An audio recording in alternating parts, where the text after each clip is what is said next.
मृत्यु या मोक्ष सीधा बांट रहा हूं मैं। जो टाइम में क्यों फंसू मैं? कि तुम ये साधना करोगे, ये करोगे तब तुम एनलाइटन होगे। क्यों? एनलाइटन होने के लिए कुछ करने की जरूरत होती है? एनलाइटन होने के लिए सिर्फ ईगो को छोड़ने की जरूरत होती है। तो छोड़ दो, डायरेक्टली करो, सरेंडर कर दो मेरे अंदर, डन। अब उसमें तुम क्रिया करोगे, प्राणायाम करोगे, सब ठीक है ना, ये वेलबींग के लिए ठीक है। तुम एक बार सरेंडर कर दो, एनलाइटन हो जाओ, उसके बाद तुम सब कुछ सीख लेना, कोई दिक्कत नहीं है। मुझे कोई वो योनि का पोर्टल चाहिए ही नहीं ना आने के लिए, क्योंकि मैं शक्ति के साथ ही हो गया हूं फिर।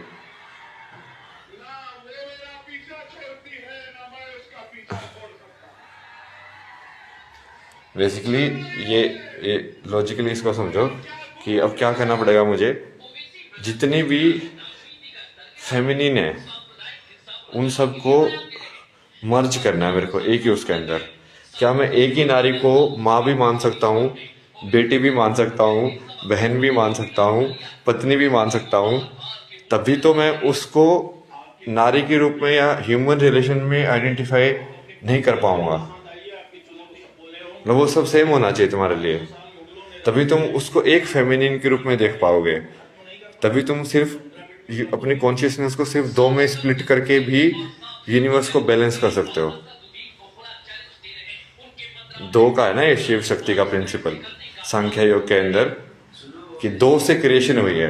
तो उसको कैसे देखा जा सकता है? उसको देखा जा सकता है कि एक शिव एक शक्ति है, बस। एक मैस्कुलिन एक फेमिनिन है। वो देख ही नहीं रहा है कि ये फेमिनिन माँ है, ये फेमिनिन बेटी है, ये फेमिनिन ये है। उसको सब वो बेसिकली हर चीज में हर चीज देखने की एबिलिटी होनी चाहिए।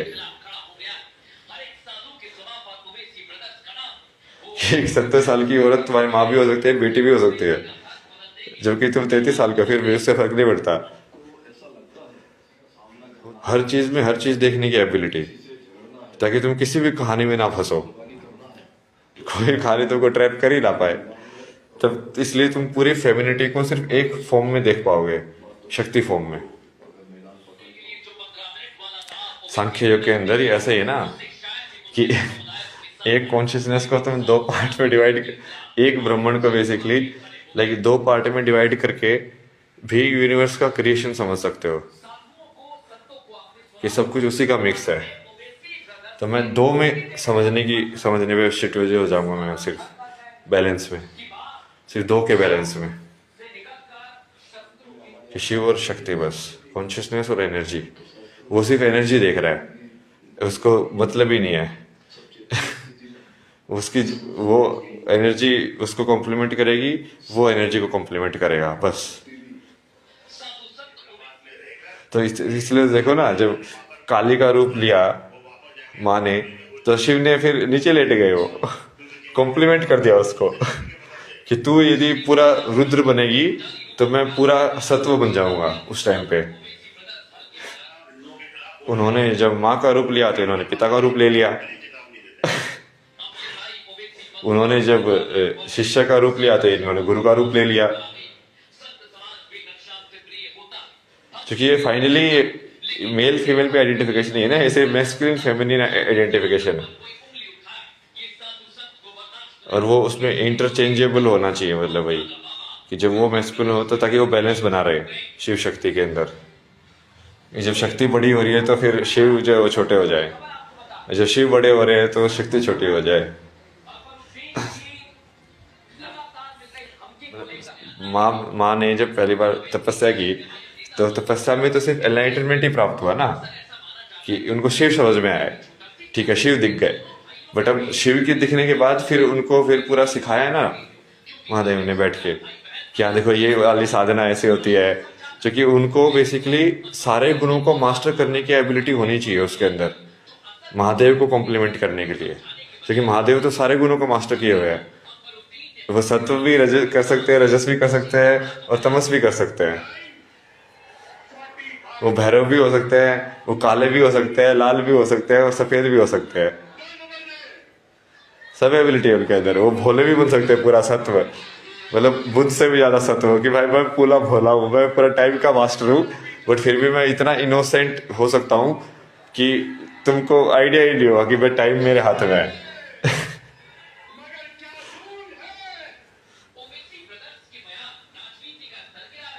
और रजस तो है ही मतलब उनका नटराज और ये सब पूरा कि मूवमेंट के अंदर भी पूरी मास्टरी मेरी ना।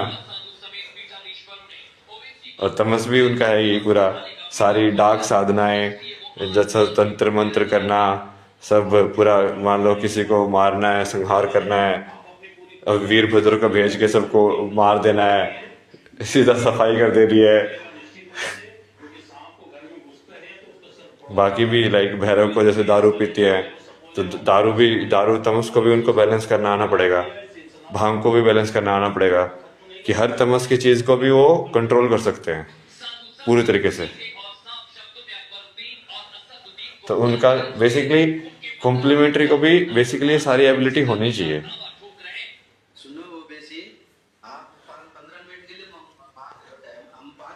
फाइनली तो दोनों ये शिव बनेंगे ना मतलब।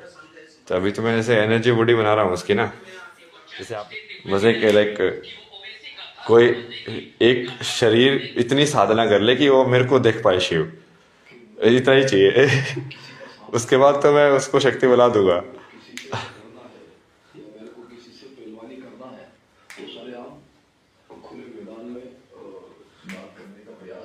मतलब उनको बेसिकली सारे फॉर्म ऑफ एनलाइटनमेंट मास्टर करने पड़ेंगे ना, कि हर एक फॉर्म से एनलाइटनमेंट हो सकता है, हर एक तरीके से वो सारे तरीके मास्टर करने पड़ेंगे जितने तरीकों से हो सकता है।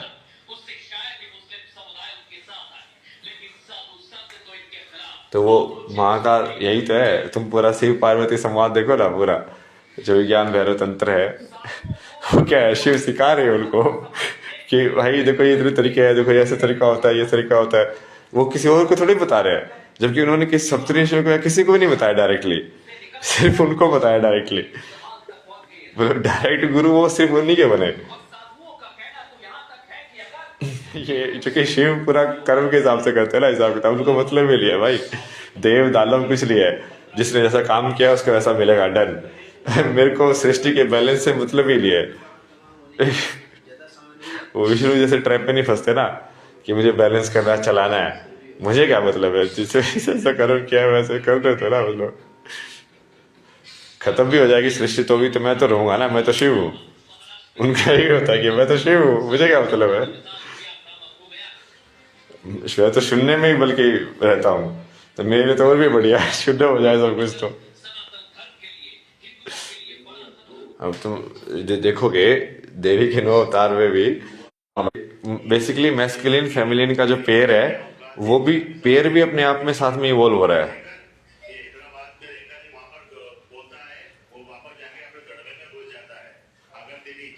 बट वो एनलाइटेंड लोग है, मतलब बिना एनलाइटनमेंट के तो तुम इवॉल्व हो ही नहीं सकते, क्योंकि बिना एनलाइटनमेंट के तो पार्वती माँ को भी पहले एनलाइटनमेंट तक तो खुद अकेले ही साधना करनी पड़ी थी ना, क्योंकि वो त्याग तो देखा जाएगा ना पहले ही। यहाँ पे तो लोग पहले ही ट्विन फ्लेम बना के बैठे हुए हैं, भगवान को कॉपी कर रहे हैं मतलब एनलाइटनमेंट की जर्नी अलोन जर्नी होती है, कोई सीकर किसी के साथ हो ही नहीं सकता। या तो वो है तो कि गुरु के साथ होगा डायरेक्टली, गुरु उसकी ट्विन फ्लेम बनेंगे ना, किसी सीकर की ट्विन फ्लेम गुरु बनेंगे। तुम किसी लाइक ऐसे ही मेल फीमेल के पेयर में ट्विन फ्लेम बना के बैठे हुए टाइम पास कर रहे हो, तुमको टाइम पास ही करना है तो गृहस्थ जीवन जियो ना, फिर गृहस्थ जीवन जी के कर्मयोग करो, कर्मयोगी सिद्ध बनो। तुमको कर्मयोगी सिद्ध भी नहीं बनना है, तुमको कर्म में इंटरेस्ट ही नहीं है और तुमको फिर बाकी नाटक करते रह रहे आपस में साथ में, टाइम पास करना बेसिकली बस।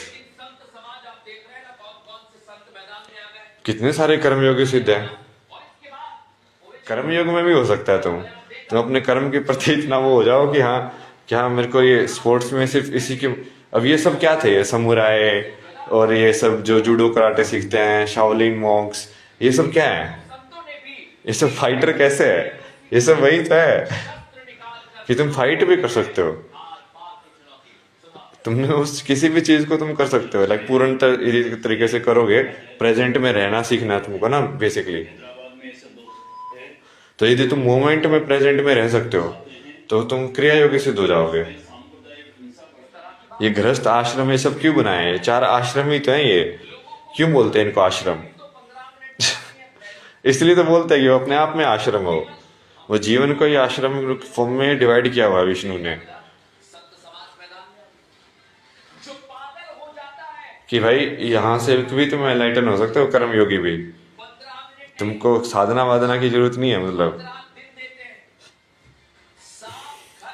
अर्जुन को भी वो कर्म योगी बनाना चाहता था ना कृष्ण। बोला अर्जुन भी फिर भी बार बार डाउट कर रहा है भगवान के ऊपर। वो बोल रहा कि तू बस अपना पूरा मेरे पे विश्वास रख और पूरा तीर पे ध्यान दे कि तेरी वो ऊर्जा कैसे खिंच रही है और वो कैसे जा रहा है। जैसे मैं बोल रहा हूँ विराट कोहली को कि भाई तू बाकी सब छोड़ पीछे वाला, तो सिर्फ ये देख कि वो बॉल तेरे साइड आ कैसे रही है और एग्जैक्टली तेरा रिएक्शन उसके हिसाब से होना चाहिए। मतलब ये बोलते हैं ना उसमें कि मेरिट बेसिस पे, लाइक बॉल की मेरिट बेसिस पे तेरे को एक्ट करना आना चाहिए हर एक टाइप की बॉल के ऊपर, विदाउट कार्मिक मेमोरी, विदाउट मसल मेमोरी कि हाँ तूने पहले ये वाला शॉट मारा हुआ था तो इस ऐसी बॉल आएगी तो अपने आप वैसा शॉट आ जाए। ऐसा नहीं होना चाहिए, क्योंकि तुम तो फिर तो पास्ट मेमोरी यूज कर रहे हो, कार्मिक मेमोरी यूज कर रहे हो। तो पूरा गृहस्थ आश्रम में बहुत सारे लोग एनलाइटन हो सकते हैं। तो आपको ऊपर से फिर अब आश्रम को ऊपर से देखना है, आप पूरे वर्ल्ड को, कि अब मैं ऊपर से देख के बिना डायरेक्टली आश्रम बनाए और मैं ऊपर से करूँगा, तब आपको फिर ये राम अवतार इन सबके फॉर्म में वापस आना पड़ेगा। क्योंकि अब आप सिर्फ एक आश्रम को नहीं देख रहे हो। आप सिर्फ ये जो ऋषि मुनि वाला जो प्रॉपर स्ट्रक्चर्ड आश्रम स्ट्रक्चर है सिर्फ उसको नहीं देख रहे हो, उसको भी देख रहे हो।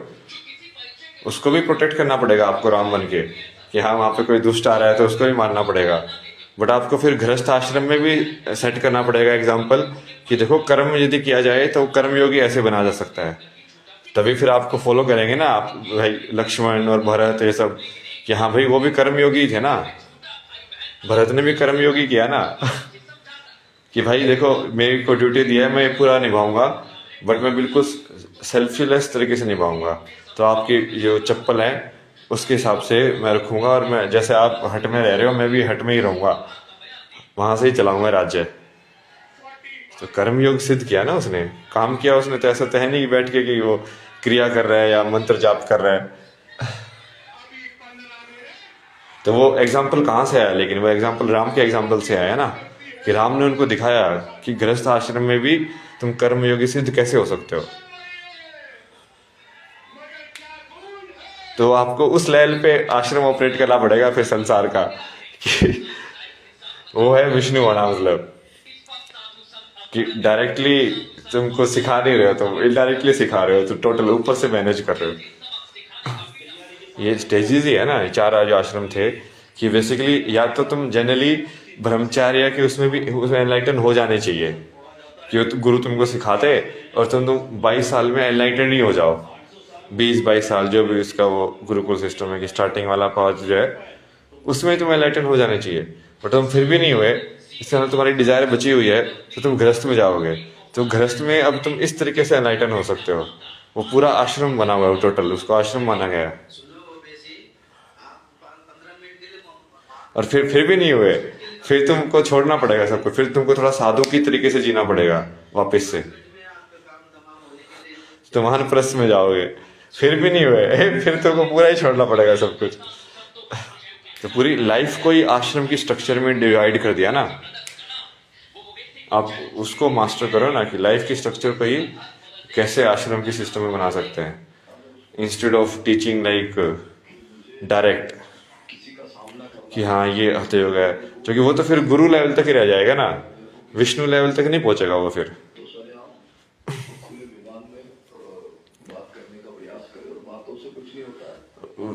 मतलब ऐसा गुरु होना कि कृष्णा की तरह की गीता देके चला जाए और वो गीता सालों सालों तक लोगों को एनलाइटन करती रहे। समझ रहे हो?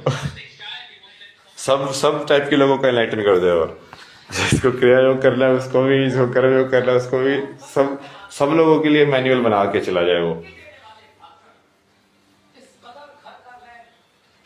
और वो एग्जाम्पल भी जी के दिखाए कि सारे योग कैसे किए जा सकते हैं अपने लाइफ के अंदर,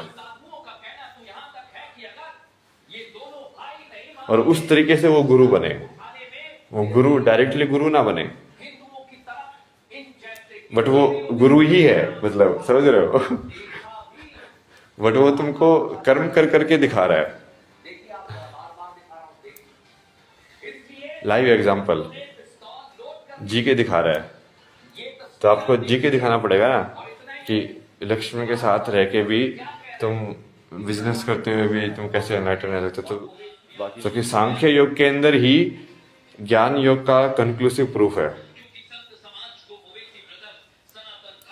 क्योंकि सांख्य योग लाइक हर एक चीज को नंबर में कन्वर्ट करने की एबिलिटी है, हर एक चीज को।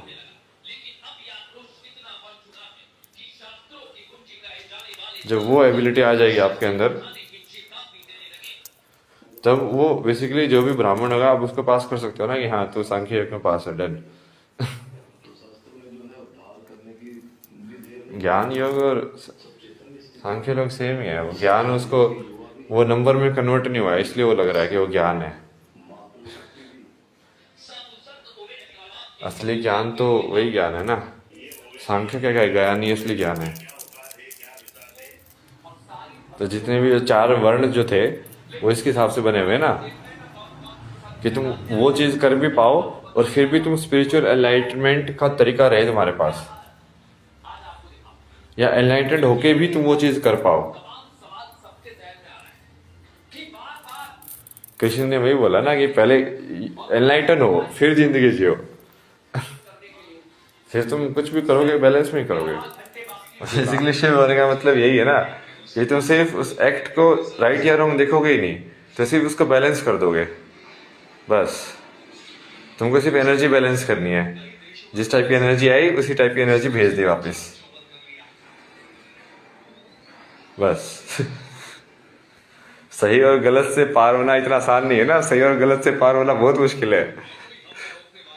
सही और गलत से पार होना मतलब कि तुम एक्चुअली में देख ही नहीं रहे हो कुछ भी, उस चीज एक्शन को उस एक्शंस के रूप में देख ही नहीं रहे हो।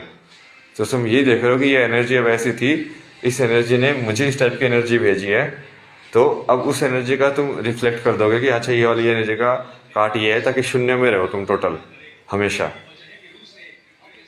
तुम समय के परे नहीं देखा तुमने, ठीक है, बट मैं तो समय के परे भी देख चुका हूं ना। इस समय के परे क्या है? तीसरी आंख खोलने का मतलब वही है ना, जैसे कामदेव आया, तो बेसिकली जो अट्रैक्शन टुवर्ड्स ब्यूटी होता है वो तो बहुत ही टेम्परेरी चीज है ना यार। मतलब जैसे तुम सिर्फ वो उस औरत को यदि तुम उस यौवन में ही पसंद कर रहे हो या उसको उसकी कलाओं में पसंद कर रहे हो, तो मान लो उसके पास कल को कला नहीं हुई, कल को अपाहिज हो गई, कल को वो डिसफिगर्ड हो गई, तो तुम छोड़ दोगे उसको? तो क्या प्यार हुआ फिर? वो ये थर्ड आई खोलना ही है ना। थर्ड आई खोलना मतलब कि टाइम के अंदर तुम उस चीज की इवोल्यूशन देख सकते हो। यदि ये स्टोरी इस साइड चली गई तो क्या होगा? तो क्या वो प्यार है? कल को वो पूरी बुढ़ी हो जाएगी, सब कुछ हो जाएगा, तो कुछ कुछ खूबसूरती नहीं बचेगी, तो क्या तुम प्यार कर पाओगे उसको वैसे ही? कल कल देखा इसमें क्या बोला मैंने, कल को, तो ये कल क्या है? ये टाइम में ही प्ले हो रहा है। तो थर्ड आई खोलना मतलब कि जो टाइम के अंदर देख लेते हो प्रोग्रेशन, यार ये तो चीजें ऐसे ही होती है। इसमें फिर लाइक टेम्परेरी उस चीज के प्रति अट्रैक्ट होके क्या फायदा है? तो ये सिर्फ टेम्परेरी वासना है ना। ये टाइम तो उसको आराम से किल कर सकता है थर्ड आई। इसलिए तो महादेव ने भस्म कर दिया था कामदेव को, लाइक तेरा फिजिकल शरीर ही भस्म कर दूंगा मैं। कामदेव मतलब जिसने काम पे मास्टर की हुई थी ना, काम का मास्टर था वो हर किसी इंसान को काम वासना में डाल सकता था। बेसिकली वो देवता, ऐसा देवता है। बट वो काम वासना में वो डालेगा कैसे? वो वही है ना, वो थर्ड आई उसको किल कर देगी। तो बहुत सारे बेसिकली अपने जो पुराने मेरे जो जन्म थे, हर जन्म की जो मेरी जो सीख थी, मैंने हर सीख को यूज किया ना कि हाँ अच्छा इस जन्म में मैंने ये चीज सीखी थी, ये चीज मास्टर की थी, इस जन्म में मैंने ये वाली चीज, ये वाला वैराग्य मास्टर किया था, इस जन्म में मैंने ये वाला वैराग्य मास्टर किया था। तो अभी फाइनल टेस्ट चल रहा है ना, मतलब कि भाई तूने पूरा वैराग्य मास्टर कर लिया है कि नहीं कर लिया है। तो कोई भी लाइक आश्रम में रह के और योगी बना रह सकता है कि नहीं रह सकता है? और कर्म योगी होने का मतलब वही है ना कि वो कर्म को हमेशा ऊपर रखेगा। तो वो अपने आप ही डिटैचमेंट होना ही पड़ेगा उसको। क्योंकि वो बाकी लोग तो उसके कर्म को इन्फ्लुएंस करेंगे ना। यदि उसका कर्म सेल्फिश बन रहा है किसी अटैचमेंट की वजह से, वो सेल्फलेस नहीं है कि वो फ्री में सर्विस, कर्मयोगी का मतलब ये मान के चलो कि जो फ्री में मजदूरी कर पाए सिंपल तरीका, तो फ्री में मजदूरी वही कर सकता है क्योंकि अब वो यदि वो दूसरे लोग उस पर डिपेंडेंट हैं, ठीक है, तो वो फ्री में मजदूरी कर ही नहीं सकता, क्योंकि उसको बेसिकली कोई ना कोई वो हो गया ना कि हाँ इसको खिलाना है, इसको इसको बचाना है, इसकी हेल्प करनी है, इसका ये करना है, तो वो तो सेल्फिश हो गया ना। इसका मतलब क्या, वो अपने बारे में तो सोच रहा है, मेरे माँ, मेरे बाप, मेरी बहन, मेरी पत्नी मेरी बीवी, मेरी गर्लफ्रेंड।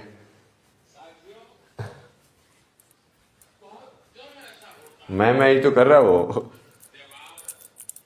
तो वो कर्मयोगी सिद्ध कैसे हुआ? सेल्फलेस सर्विस कैसे हुई वो? तो सेल्फलेस सर्विस में तुम यदि खुद अकेले हो तभी तुम बिना पैसे के मजदूरी कर सकते हो, क्योंकि अकेले को तो ही तुम वो कर सकते हो सेक्रीफाइस कि हाँ चलो ठीक है, भगवान ने बोला है कि बिना फल की इच्छा के काम करो, तो मैं बिना फल की इच्छा के काम करूंगा और फल उनके ऊपर है, अब वो देंगे कि नहीं देंगे। वही है ना सेल्फलेस सर्विस। ये पूरा बिजनेस तो बेसिकली कर्मयोग का उल्टा हो गया ना आज के टाइम में कर्मयोग है कि भाई कर्म करो, फल की इच्छा मत करो। यहाँ पे तो उल्टा है, फल तो डिसाइड ही कर दिया, मैं तुझे कॉफी बना के दूंगा, तुझे मुझे 20-200 रुपये देने पड़ेंगे, तुझे मुझे फल देना पड़ेगा मतलब इंसान ने खुद डिसाइड कर दिया है कि ये इस कर्म का ये फल होगा। तुम कौन होते हो डिसाइड करने वाले किस कर्म का क्या फल होगा? चलो आज बहुत सारे असुर वसुर मार दिए मैंने। चलो नमस्कारम।